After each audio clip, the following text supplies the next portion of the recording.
Hi friends, welcome to cinema சம்பவம். இன்றைக்கி நம்ம பார்க்கக்கூடிய படம் வந்து பல்லோட்டி மலையாள திரைப்படம். இது வந்து ஜித்தின் ராஜ் டைரக்ஷனில் சேரோன் சீனிவாஸோட கேமரா ஒர்க்கில் டாவன்சி சந்தோஷ், நிரஜ் கிருஷ்ணா, அர்ஜுன் அசோகன், சைஜு குரூப் மற்றும் பல நடித்து வெளியாக இருக்கக்கூடிய படம் தான் இந்த பல்லோட்டி. பல்லோட்டினா மலையாளத்தில் வந்து ஸ்வீட் கேண்டின்னு சொல்கிறாங்க. உண்மையிலே இது வந்து ஒரு ஸ்வீட்டான படங்க. இது வரைக்கும் நம்ம சேனலில் வந்து பண்ணாமல் இருந்தீங்கன்னா நமக்கு சப்ஸ்கிரைப் பண்ணி நமக்கு சப்போர்ட் பண்ணுங்கள். ஸோ வாங்க நம்ம கதைக்குள்ளே போகலாம்.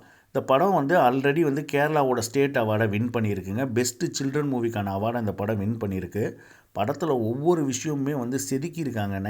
நைன்டிஸ் கிட்ஸ் வந்து என்னென்னத்தெல்லாம் என்ஜாய் பண்ணாங்களோ அதை வந்து அருமையாக இந்த படத்தில் சொல்லியிருக்கிறாங்க. ஒரு ஃபீல் குட் மூவிங்க. இந்த படம் வந்து மஸ்ட் வாட்ச் மூவிங்க. இதோட கதை அம்சம் எப்படின்னா, 2 ஃபேமிலி இருக்குங்க. ஒரு ஃபேமிலி வந்து கண்ணன், இன்னொரு ஃபேமிலி உன்னி. 2 பேருமே பசங்க. 2 பேரும் ஸ்கூல் ஒன்றா படிக்கிறாங்க. 2 பேருமே பக்கத்து வீடு. இதில் வந்து இந்த கண்ணன் ஃபேமிலி ரொம்ப போருங்க. அவங்க அப்பா இறந்துடுறாரு. அவங்க பாட்டியும் அம்மாவும் தான் வளர்க்குறாங்க. அவங்க வந்து சாப்பாட்டுக்கே அவ்வளோ கஷ்டப்படுறாங்க. இந்த கண்ணன் ஃபேமிலி. பக்கத்து வீடு உன்னி, அவங்களோட ஒரு படி மேலே அவனுக்கு அப்பா அம்மா இருக்கிறாங்க. சாப்பாட்டுக்கு கஷ்டம் இல்லாத ஃபேமிலி. உன்னி கண்ணன் மேலே ரொம்ப பாசம் வச்சுருக்கிறான். கண்ணன் வந்து ரொம்ப அறிவாளிங்க.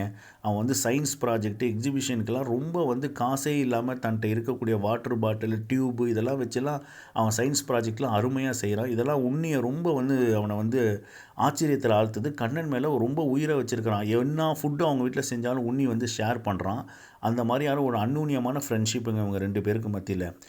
இதுக்கிடையில் பார்த்திங்கன்னா நம்ம வந்து சைஜு குரூப்பையும் காட்டுறாங்க. அவர் வந்து துபாய் ரிட்டனாக இருக்கிறாரு. ஸோ அவரோட ஃபேமிலி பார்த்திங்கன்னா, அவங்க அப்பா வந்து இவங்க அம்மா வந்து இவருக்கு செலவு பண்ணி வந்து துபாய்க்கு அனுப்புகிறாங்க ரொம்ப கடன் வாங்கி. பட் ஆனால் அவர் அங்கே போனவுடனே அவங்க அப்பா இறந்துடுறாரு. இறந்ததை வந்து அவங்க அம்மா விஷயத்தை மறைச்சிட்றாங்க. அதனால் அவருக்கு வந்து அவர் திரும்ப ரிட்டர்ன் வந்ததுக்கு பிறகு தான் அவங்க அப்பா இறந்த விஷயமே தெரிகிறனால அவர் அவங்க அம்மா மேலே ரொம்ப டென்ஷனாகவும் கடுப்பாகவும் இருக்கிறாரு.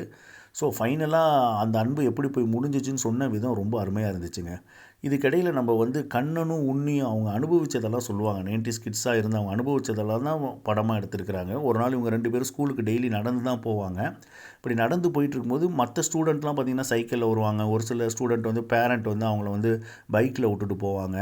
இப்போ வந்து அந்த உன்னி கேட்பான், அண்ணா நம்ம டெய்லி நடந்து தானே போகிறோம், நம்ம பாருங்கள் எவ்வளோ கஷ்டப்படுறோன்னு சொன்னப்போ அப்போ அந்த கண்ணன் வந்து சொல்லுவாங்க, அவன் ஒரு ஏழ்மையாக இருந்தாலும் அவன் சொல்லுவான், நம்ம டெய்லி நடந்து போகிறோன்னு நீ நினைக்காத, நம்ம போகிற வழியில் பாரு மாங்காய் அடித்து சாப்பிட்றோம், பாதாங்கொட்டையில் உள்ள பாதாம் பருப்பு எடுத்து சாப்பிட்றோம், இதெல்லாம் எக்ஸ்பிளைன் பண்ணுவான். இதெல்லாம் அவங்க அனுபவித்த விதங்கள்லாம் நிறையா சொல்லுவாங்க. அது கண்ணில் டஸ்ட்டு விழுந்துருங்க. பார்த்திங்கன்னா அதை வந்து ஒரு இலையை வச்சு எடுக்கிறது, அப்புறம் வந்து இலையில் உள்ள அந்த பனியை வந்து பபுள்ஸாக மாற்றுறது, அதே மாதிரி இந்த காடை முட்டையை எடுக்கிறது, தென்னை மரத்தை பிடிச்சி ஊஞ்சல் ஆடுறது, தீப்பெட்டியில் துப்பாக்கி செஞ்சதெல்லாம் சொல்லுவாங்க. தீப்பெட்டியில் துப்பாக்கி செஞ்சு விளையாண்டது, அப்புறம் குழிப்பணியாரம் சுடுறது, பொறி தின்றது. மழை பெய்யும் பொழுது அவன் சொல்லுவான், மழை பெஞ்சிக்கிட்டு ரொம்ப உடனே டக்குன்னு அவங்க 2 பேரும் பேசுவாங்க, அப்போ நரிக்கு கல்யாணம் நடக்க போகுது. இதெல்லாம் வந்து 90s கிட்ஸ் மட்டும் அனுபவித்த விஷயங்கள்ங்க. ரொம்ப அருமையாக எடுத்திருக்கிறாங்க. அதே போல் இந்த உன்னி வந்து தன்னோட கிளாஸில் படிக்கக்கூடிய ஒரு பொண்ணை கிஸ் பண்ணிடுவான். அவன் மேலே இவனுக்கு ஒரு இன்ஃபாக்சுரேஷன் மாதிரி இருக்கும்.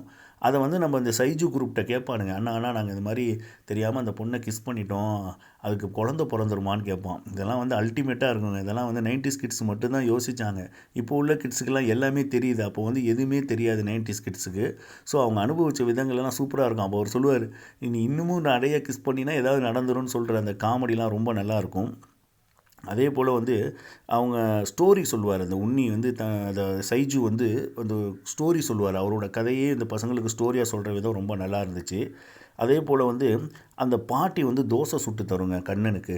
அவங்க வீட்டில் தோசை சுடுறதெல்லாம் ஒரு பெரிய விஷயம். அதனால் அந்த கண்ணன் அன்றைக்கி ஸ்கூலுக்கு போகும்போது அவ்வளோ கிளாரிட்டியாக போவாங்க. அந்த தோசையை வச்சு அந்த பாட்டி அவனுக்கு வந்து தேங்காய் சட்னி வச்சு கொடுக்குங்க.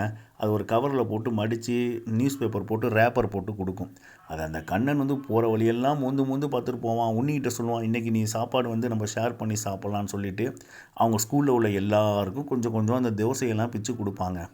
இதெல்லாம் பார்க்கும்போது அப்படியே வந்து நம்மளை கொண்டு போய் நம்மளுடைய பழைய நினைவுகளில் கொண்டு போய் உட்கார வச்சிடுறாங்க. ரொம்ப அருமையாக இருக்கும். அதே போல் கிளைமேக்ஸில் கொண்டு வந்து அந்த பர்த்டே கிஃப்ட்டில் வந்து முடிக்கிறாங்க. உன்னியோட பர்த்டே வருது, அதுக்கு கண்ணன் வந்து என்ன கிஃப்ட்டு கொடுத்தான் அப்படிங்கிறத தான் கொண்டு போய் முடிக்கிறாங்க. அதோட கோரிலேட் பண்ணுறாங்க. சைஜு குரூப்போட அவங்க அம்மாவோட பாசத்தையும் கோரிலேட் பண்ணி இந்த படத்தை முடிக்கிறாங்க. இது வந்து ஒரு அருமையான திரைப்படம். ரொம்ப ஃபீல் குட் மூவி. எல்லோரும் பார்க்க வேண்டிய படம். 90s கிட்ஸ் எல்லாம் வந்து காசு பணம் கொடுக்காமலே எவ்வளோ விஷயங்களை கிராமத்தில் என்ஜாய் பண்ணியிருக்கிறாங்க அப்படிங்கிறத சொல்லக்கூடிய படம் தாங்க இது. ஒரு அருமையான படம். கண்டிப்பாக பாருங்கள். இதை பார்க்குற நீங்கள் ஒரு 90s கிட்ஸாக இருந்தீங்கன்னா கண்டிப்பாக உங்களுக்கு வந்து ஒரு மனசு வந்து ஒரு பட்டாம்பூச்சி பறக்கிற மாதிரி இருக்குங்க. அந்த அளவுக்கு இருக்கும். 2K கிட்ஸு கண்டிப்பாக இந்த படத்தை பாருங்கள். 90s கிட்ஸ் எல்லாம் எவ்வளோ என்ஜாய் பண்ணியிருக்கிறாங்க. எவ்வளோ சின்ன சின்ன விஷயங்கள் தான், ஆனால் அது வந்து பார்க்குறதுக்கு ரொம்ப மிகைப்பாகவும் அருமையாகவும் இருக்குங்க. இந்த படத்தில் கேமரா ஒர்க்கை கண்டிப்பாக பாராட்டியே ஆகணும். ரொம்ப அருமையான கேமரா ஒர்க்குங்க. அம்சமான ரம்மியமான கிராமத்தை காமிச்சிருக்கிறாங்க. அந்த வயல்வெளி, மரம், செடி, மலையாள படம்னாலே சொல்ல வேணாம், இயற்கை எழில் கொஞ்சம். இதில் இந்த கேமரா ஒர்க்கு இன்னும் மிகைப்படுத்தி காட்டியிருக்கு இந்த படத்தை. ஸோ அனைவராலும் பார்க்க வேண்டிய ஒரு படம். இது வந்து தமிழ் டப்பிங் அவைலபிளாக இல்லை, சப்டைட்டில் தான் அவைலபிளாக இருக்குது. கண்டிப்பாக ஓடிடியில் ட்ரை பண்ணி பாருங்கள். மீண்டும் ஒரு வீடியோவில் சந்திக்கிறேன். நன்றி, வணக்கம்.